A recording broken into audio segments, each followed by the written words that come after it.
sat on the bench before. I was in the game on 4 inches. Coach put me in the game on 4 inches.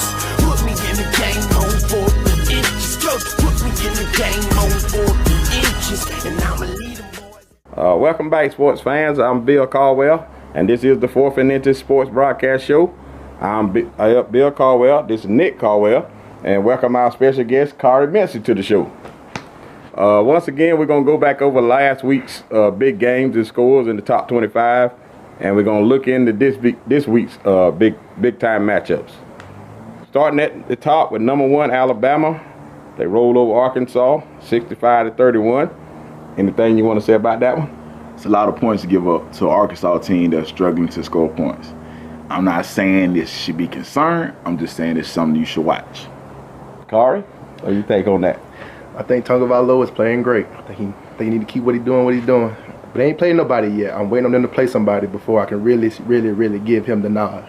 Okay, yeah, Alabama, they still on cruise control, and they rolling right along. Of course, Nick Saban, he'll break down the film, and he'll find something to get on the boards about. Like you say, 31 points, maybe a better team can take something away from that film and use it against them. Number 2, Georgia, down Vanderbilt 41-13. What about that one? Yeah, they dominated as expected. I mean, they had a slow start like they've been having all year, but they pull away. I mean, I don't know what to say about it. It's just kind of what they've been doing. Okay, Mincey. I feel the same way. I feel like they just got to keep on with that running game and keep on trusting each other.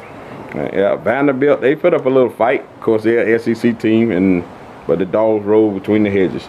Number 3, Ohio State, 49-26 over Indiana. Pretty much did what Ohio State's supposed to do. Yeah, they struggled early too, though. They had a slow start. Indiana made it a real good game at first, but Ohio State pulled away as they should.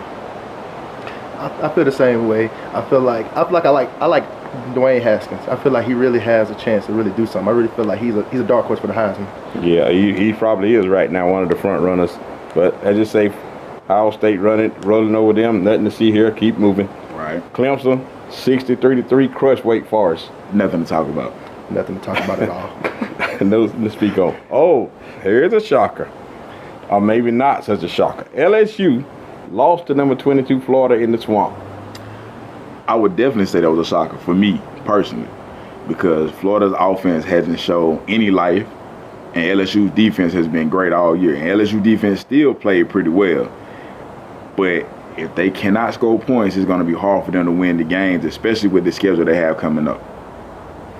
Me being an LSU fan, Joe Burrow just has to execute more. That's all he has to do. They have a good running game with Nick Brossett. D. Anderson is a good receiver. Justin Jefferson is too. Defense is playing great. Just need to work on the quarterback position. Only thing that's really a problem with LSU.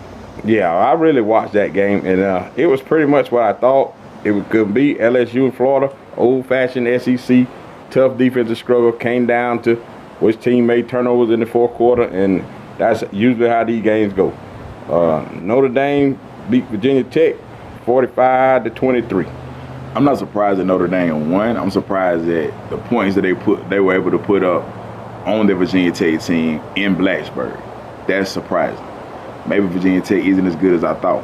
Maybe not. I feel like this is a very good game for Notre Dame. I feel like they just came in and took over what they were supposed to do, what they were supposed to do. That was a really big win, and Notre Dame doesn't really have a tougher team on the schedule, so they can possibly win out and put themselves in position for the playoff. Not so fast. They still have USC at the end of the year in Southern California. Okay, but it still sets them up. Yeah, they still have to beat somebody. Here's a good one. Texas upset number 19 Texas upset number 7 Oklahoma at the Red River Shootout, 48-45. One of the best games of the weekend, if not the best. I would have to say I was surprised, because Texas is a decent college football team. They're decent. But I didn't expect them to put up that amount of points on an Oklahoma team. Oklahoma's defense is not as good as we thought they were. I just have to say it, they're not. Their offense is good. Kyler Murray is that good. But they contained them enough, and they got the win. It was just really unexpected to me, because I really didn't expect them to be able to put up no points with Kyler Murray. I really didn't see this coming. That was just a good win for them, I believe. Well, when you get to them rivalry games, anything can happen, and that was another one that I watched. And man, that was an exciting game. It was good to see Texas roll out to a big lead. Oklahoma made a run at them. They came up a little bit short. Number 8, Auburn got upset by Mississippi State 23-9. What does this say about Auburn, or does it say more about Mississippi State? I believe it says more about Auburn, and it says what I've been saying for really the last 2 seasons. If you can stop Auburn's run game and force Jarrett Stidham to beat you, they can be beaten. And it's not so much that Mississippi State really stopped their run game as Auburn just went away from the run. And they put the game in Jarrett Stidham's hand, and he couldn't deliver.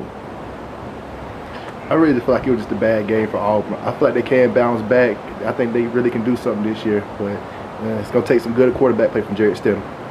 Jarrett Stidham, he is not playing up to par so far this season, but this game was more about the Auburn defense letting Nick Fitzgerald run all over them. And that was the shocking part to me in this game.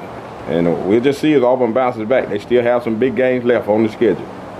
West Virginia, 38-22 over Kansas. Washington, 31-24 over UCLA. Central Florida, number 12, they still moving up. Won 48-20 over SMU. Here's another one, SEC game. Number 13, Kentucky, were beaten by Texas A&M. Surprise or not? Not really. I mean, both teams are really good, actually. And it was an even game. I mean, it took an overtime victory in Texas A&M, so I'm not really surprised that A&M won. You know, to me, Kentucky is still just as good, and Texas A&M is a real good team, especially at home. I feel like it was a really good game. I just felt like Benny Snell was supposed to have a good breakout game in that game. He just didn't do what he was supposed to do. That was just it for me. You have to give Jimbo Fisher credit, and A&M Aggies, when they home, they are tough to beat, and he is a great coach. I knew he would have a scheme to shut down the run, and he did exactly that. Stanford blew out by unranked Utah, 40-21, and the upset of the week. That's a shock.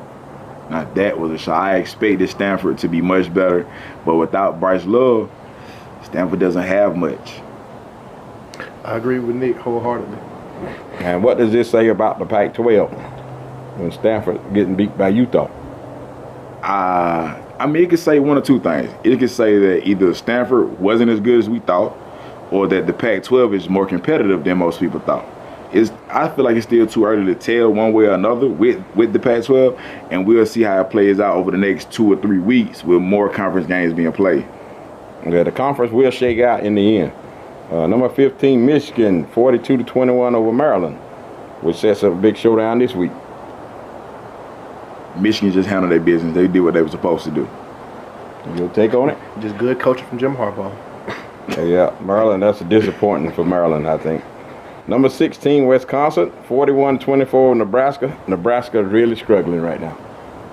It's going to be hard for Scott Frost to get that thing turned around. But if anybody can do it, I feel like he can do it. I mean, we talk about it all the time. It means more to you if you have real roots to the program. And, of course, he won a national championship there as a quarterback. So I just feel like you have to give him time. I mean, it's the first year there. It's going to be tough. I kind of expected this with the running game Wisconsin got, but I feel like Nebraska should play better. Yeah, Nebraska, they got a lot of holes they're going to have to fill some kind of way. Number 17, Miami rallied to beat Florida State in a great rivalry game, 28-27. All rivalry games are tough. As I said last week when we were talking about it, you could throw the records out the window. You could throw what you think about the team out the window. Everybody knows each other. It means more. And Florida State actually played well enough to win this game. And they just let it slide at the end of the game. Great win by Miami, well deserved. I feel like Miami played a very good game and they end up doing this. But I really feel like Florida State is just disappointing this year. Florida State has really struggled there. I thought they was going to pull out the win and get back on track. But like you said, they let that game get away. They should have won that game. But gotta give Miami credit. They came through down the stretch. We'll take a By Any Means Clothing is a proud sponsor of the 4th and Inches podcast, as well as the entire ZN3 Gang YouTube channel. We have many different sizes, different colors, and different styles to fit the whole family, from newborn all the way up to adults. It is getting cold out. The fall and winter are coming. You should get your hoodies, your t-shirts, and everything else at byanymeansclothing.com. We are back on the 4th and Inches Sports Broadcast Show, and we're going to look into this week's big showdowns. We're going to start with number 1, Alabama. Who's Alabama got? Can't find them on here. Missouri. Missouri is at Alabama. Missouri 3-2. Alabama 6-0. Alabama is favored by 30 points in this game. I think Alabama will win. 30 points is a lot. That's a lot, especially with Drew Lock and that offense. They're explosive. They can put points on anybody. Missouri's defense is not that good, though. So I look for Tua to have a big game again. I expect to see the same much from as Alabama as I've seen all year. Missouri isn't really too much more competition, but they do have a better quarterback than what they have been facing. So Alabama defense might have a little bit more of a challenge, but I still expect the same outcome as what's been happening. I think Alabama rules. Missouri will be too one-dimensional. Alabama will shut the run down, and once they know you're going to throw it, they're going to bring pressure, and I don't think Drew Lock will have much time. Florida, -7 at Vanderbilt. Is this a trap game for the Gators? It could be. Coming off, a big win over LSU last week, they could overlook Vandy. And Vandy's a tough team. I mean, they have good defense. The offense is, it's okay. But, I mean, Vandy could upset Florida if things go in their favor. I mean, you get the turnovers and all that, they can get a win. I feel like Florida should win this game pretty comfortably, but Vanderbilt will give them a challenge, maybe, if they work hard enough. On the road at Vanderbilt, the Gators offense must play better than they have. I look for Florida to win it with a late field goal just because it's Vanderbilt. Tennessee at Auburn. Auburn's been really struggling. What do you think about Tennessee's chances to upset the Tigers? I don't think Tennessee has a chance to upset Auburn. Even though Auburn has been struggling, this is going to be the game to get them back on track, where everybody feels like they're gonna challenge for maybe a SEC West title, because I feel like they're going to be dominant against Tennessee. Tennessee's defense is bad. I mean, there's no other way to say it. They're bad. And Auburn's going to run the ball, and they're going to look like the Auburn we think they are.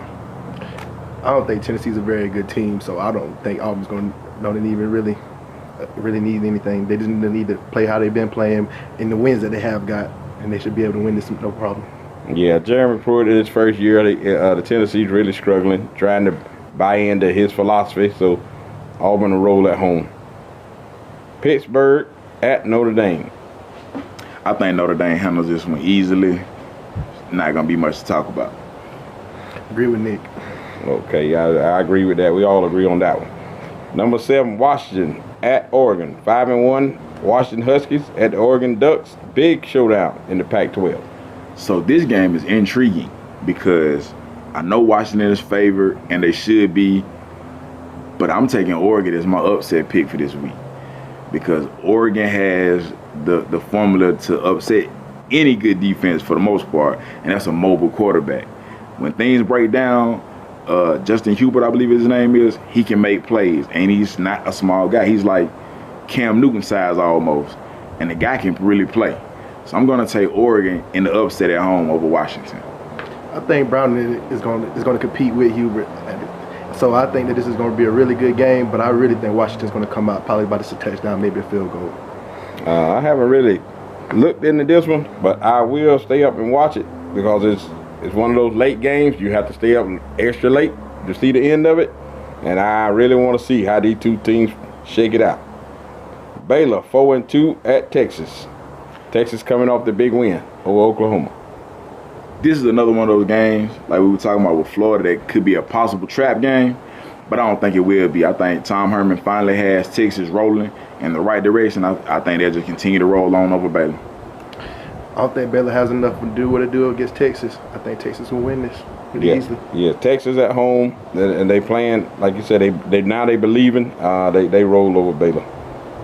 Central Florida, number 10, 5-0 at Memphis, 4-2. I'm taking Central Florida. Until somebody beat them, I ain't gonna believe they can be beat in their conference. They've been rolling over everybody for years, so I keep on continuing. Memphis has one of the best quarterbacks in the conference. I'm looking for Memphis in the upset. Texas A&M, 4-2 at South Carolina, 3-2. I like South Carolina. South Carolina and Missouri had a classic game last week, and it went down to the wire with South Carolina's backup quarterback. They say Jake Bentley will be back this week. But either way they go with it, I still think South Carolina will get this win at home. A&M is playing pretty well, though. So it's going to be a tough one in the SEC. I agree with Nick. I don't know what time this game is. I should have looked. But if it's a night game at South Carolina, I like the Gamecocks. But if it's 3:30, I'll take Texas A&M. And the fans will make a difference in William Bryce. Definitely. They get to play in that Space Odyssey. It's a different environment.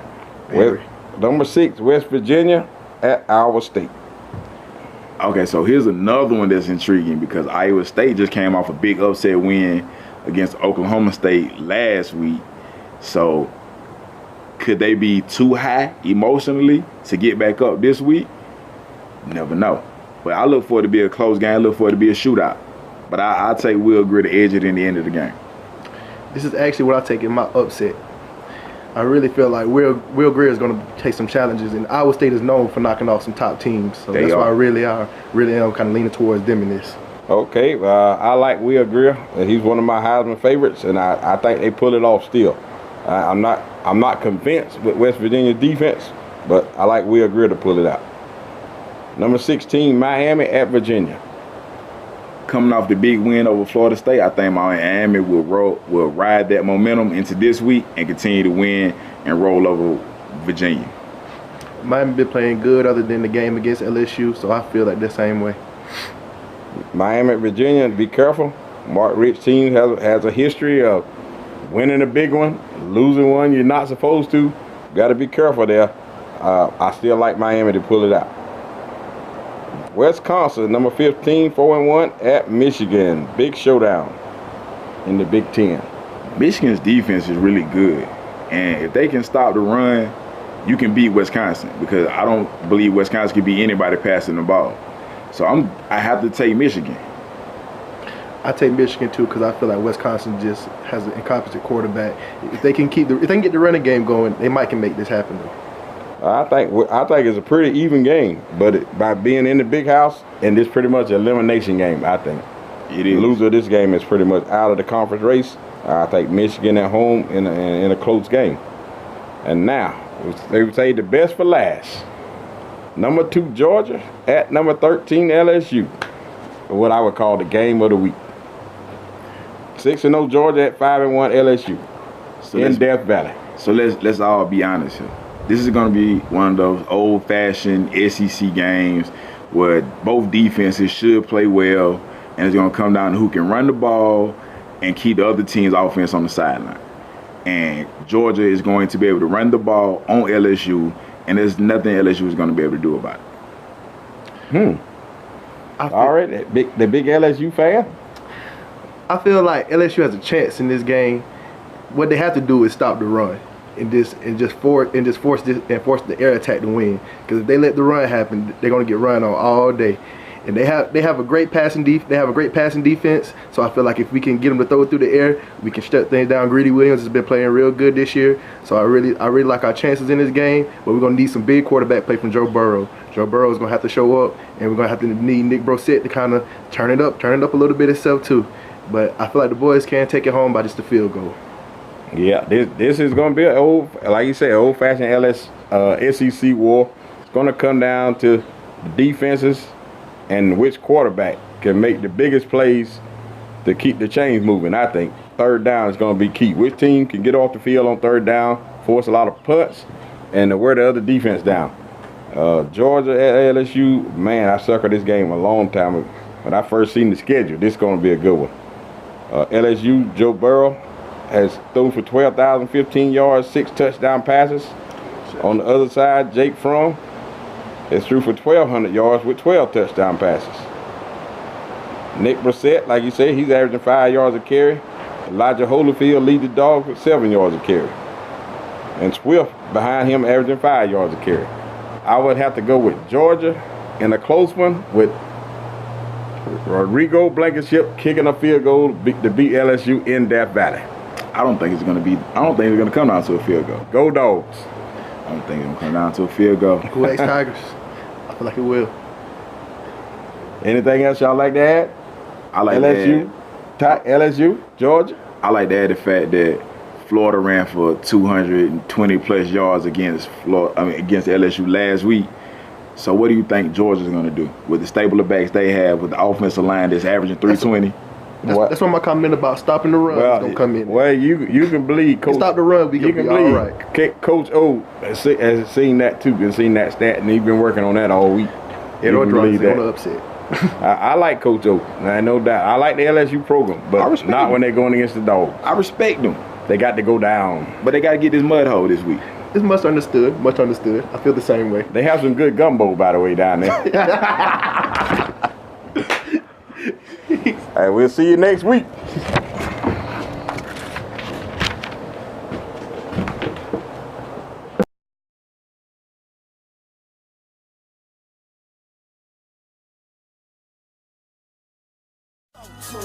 I don't talk to them boys that settle the bench before. I was in the game on 4th and inches.